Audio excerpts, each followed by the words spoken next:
Thank you Jesus. Praise the lord.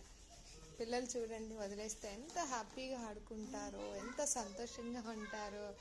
వాళ్ళని ఆడుకోవడానికి వదిలేస్తున్నప్పుడు మనము అన్ని విషయాల్లో కూడా గమనిస్తూనే ఉంటాం, వదిలేయం. ఎందుకని?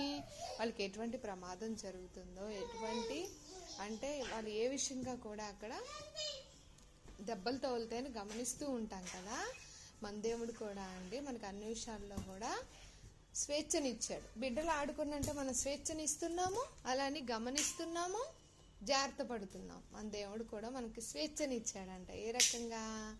మంచి చెడు అనే స్వేచ్ఛనిచ్చాడు. మంచి అనేది మనం ఎన్నుకుంటే మంచి జీవితంలో జీవించినప్పుడు దేవుడు అన్ని విషయాల్లో కూడా మనకు సహాయం చేస్తాడు.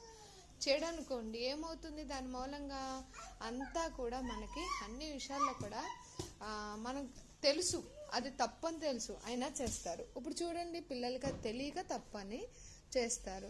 అది ఎప్పుడు తెలియనంత వరకు, తెలిసాక చేయకూడదు కదా. ఆదాము అవ్వకు కూడా చెప్పాడండి స్వయంగా, పండుని తింటే మీరు చనిపోతారు, తినొద్దు అని చెప్పాడంట. కానీ ఏమైంది? పండును మట్టికి వాళ్ళు దేవుడు ఆజ్ఞని మీరి తిన్నారు. అందుకే అంటే దేవుడు ఎందుకు ఆ పండుని తినిచ్చాడు అని అంటారు. అంటే దేవుడు స్వేచ్ఛనిచ్చాడండి.